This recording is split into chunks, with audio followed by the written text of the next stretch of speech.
It's a Tuesday evening in a nice suburb, and Hannah Carter is standing at the kitchen counter, reading a text from her husband, Trevor. Working late again. Don't wait up. That's the third time this week. Hannah set her phone down. She didn't say anything to the empty room. She didn't have to. She already felt it in her gut. Fine, whatever. She started to wash the dishes. Then her phone buzzed again. Trevor had sent a photo. Just a casual shot of him sitting on a couch, smiling.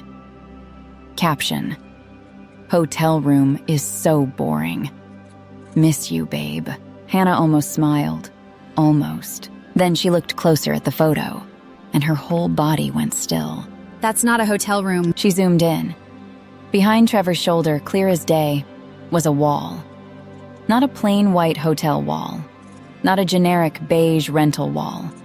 It was a deep teal wall with a hand-painted gold leaf pattern running from floor to ceiling. Swirling vines, little birds. Completely one of a kind. I know that wall. She did. She had stood in front of that exact wall 5 years ago, at a dinner party. At Jessica Brooks's apartment. Hannah put the phone down very slowly, like it was something that might burn her. Trevor had no idea what he had just handed her, but he was about to find out. Later that night, Hannah sat cross-legged on the living room floor with her laptop open, and her best friend Amanda on the phone. Okay, send me the photo right now. I'm looking at it. You see it, right? The wall behind him? Hannah, that is Jessica's wall. I was at that same dinner party. She had it custom done by some artist she found online. I remember because I asked her about it, and she would not stop talking about it. I know. Okay, but wait, maybe Trevor maybe he happened to be at the same... No, that's not possible. No, it's not. How long do you think this has been going on? I don't know. But I'm going to find out exactly what I need to know tonight. And then I'm done. Done like... Done? Done. Amanda went quiet for a second. Then she said what a real friend says. Tell me what you need me to do. I need you to help me find a divorce lawyer first thing tomorrow morning. And then I need you to come over here and help me pack his stuff. I'll bring boxes. Hannah smiled. It was not a warm smile. It was the kind of smile that meant business had just begun. The next morning, Hannah drove across town. She didn't go to a lawyer first. She went somewhere else first. She stood in the hallway outside Jessica's apartment and knocked twice. Jessica answered the door in a silk robe, holding a coffee mug, looking like she hadn't expected anyone. Hannah? What are you doing here? I just wanted to ask you one question. Face to face. Okay, what? Is my husband here? Jessica's face shifted. Just for a second. That was enough. What? No, why would Trevor be here? You sent me a photo last night. Said he was in a hotel. But I could see your wall, Jessica. That wall right there behind you. Jessica looked over her shoulder. Then she looked back at Hannah. She didn't say anything. I'm not here to fight you. I'm not here to yell. I just wanted to look at you and ask, and now I have my answer. So, thank you for that. Hannah, this isn't what you think. It's exactly what I think. You know what the worst part is? I actually liked you. I thought you were my friend. Hannah. I'm done here. Hannah walked back down that hallway with her head up and her shoulders straight. She did not look back. By 10 o'clock that morning, Hannah was sitting across from a family lawyer. By noon, the paperwork had begun. That same afternoon, Hannah drove to the home of Eleanor Wilson, her mother's oldest friend, and the closest thing to a grandmother Hannah had ever known. Eleanor's house always smelled like tea and old books. Eleanor herself was sitting in her usual chair by the window, looking exactly as she always had. Small, sharp-eyed, and completely unshockable. Sit down, sweetheart. I can see from your face that something has happened. Trevor's been cheating on me. With Jessica. The woman who came to our wedding, Eleanor. She was at our wedding. Oh, my dear. And he lied to my face. Over and over. Working late. Business trip. Hotel room. All of it. Lies. How did you find out? He sent me a photo. He was at her apartment. I could see her wall in the background. This specific, custom-painted wall that I had seen years ago at her place. He gave himself away with a photograph. Yes. Foolish man. I've already started the divorce. Good. Everyone is going to think I'm being too fast, too harsh. His father already left me a voicemail this morning saying I should think carefully. Eleanor looked at Hannah with those sharp old eyes, and she spoke slowly, so every word landed. Hannah, a man who lies to you in your own kitchen while he is sitting in another woman's apartment is not a man you need to think carefully about. Thinking carefully is for decisions that are unclear. This one is very clear. His dad called it a mistake. One mistake. How many working late nights were there? At least a dozen this month alone. A dozen separate choices. A dozen separate lies. That is not a mistake. A mistake is burning the toast. Hannah let out a short laugh. The first one in 2 days. I love you, Eleanor. I love you too. Now, tell me what you need from me. I don't need anything. I just needed to sit here for a minute and hear someone tell me I'm not crazy. You are not crazy. You are one of the sharpest people I have ever known, and you are going to be absolutely fine. Hannah stayed for tea. It was the best hour of her week. The next morning, Amanda showed up at the house at 8 o'clock sharp with flat-pack boxes, tape, and 2 coffees. Okay, where do we start? His closet. Everything in there is his. Then the bathroom. Then the office bookshelf. Anything that came from his parents' house goes in a separate box. I'll send that back to Arthur. His dad is going to lose it. His dad can join the line. They worked together for 2 hours. Hannah was calm, almost eerily calm. She folded Trevor's shirts neatly. She packed his shoes in pairs. She didn't throw anything. She didn't rip anything. She was careful and deliberate, like she was packing for a stranger. You're being very dignified about this. I want him to open that suitcase and see that I was not a mess. I want him to see that I was completely fine. That is ice cold. I respect it deeply. When the bags were by the front door, Hannah sat down at the kitchen table with a notepad. She wrote 1 note, 4 words, plus 2 more. Never come back. Hannah. Just like that? Just like that. Amanda read it over Hannah's shoulder and nodded slowly. Perfect. Hannah folded the note and tucked it into the front pocket of the suitcase. Then she called a courier to deliver the bags to Trevor's office. She wasn't going to be there when he read it. She didn't need to watch. Trevor called at 2 in the afternoon. Hannah was on the couch with a cup of tea, and she let it ring twice before she picked up. Hannah, what is this? What is going on? You got the suitcase then? You sent my stuff to my office. My coworkers saw it. Do you know how that looks? I don't actually care how that looks, Trevor. This is insane. You can't just... We're married. You can't just send me a note that says, never come back. I can, and I did. Because of a photo? You're blowing up our marriage because of a photo? I'm ending our marriage because you have been lying to me for months. I'm ending it because you were at Jessica's apartment while I was home alone waiting for you. I'm ending it because you looked me in the face and told me everything was fine when nothing was fine.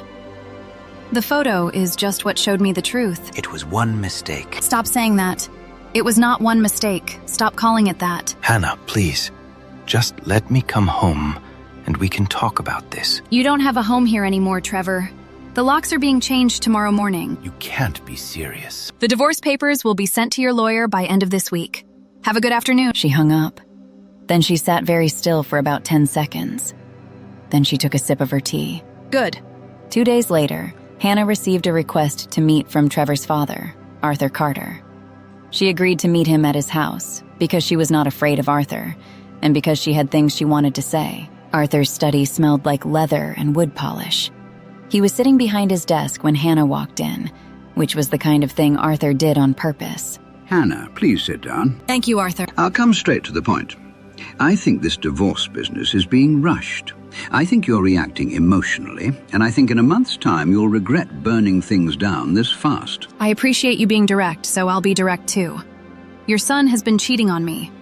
He lied to me, repeatedly, over months. I found out by accident because he was careless.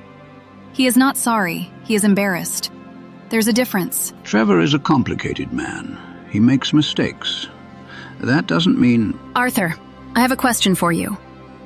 When your wife was alive, if she had done this to you, what would you have done? Arthur opened his mouth. Then he closed it.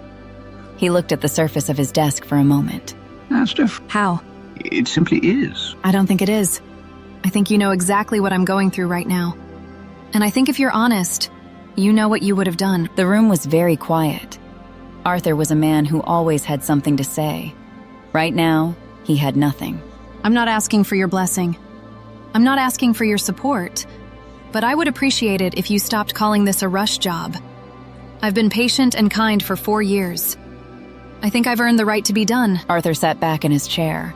When he finally spoke, his voice was smaller than usual. Trevor told me it wasn't serious with the other woman. It's serious enough that he lied to me every week to go there.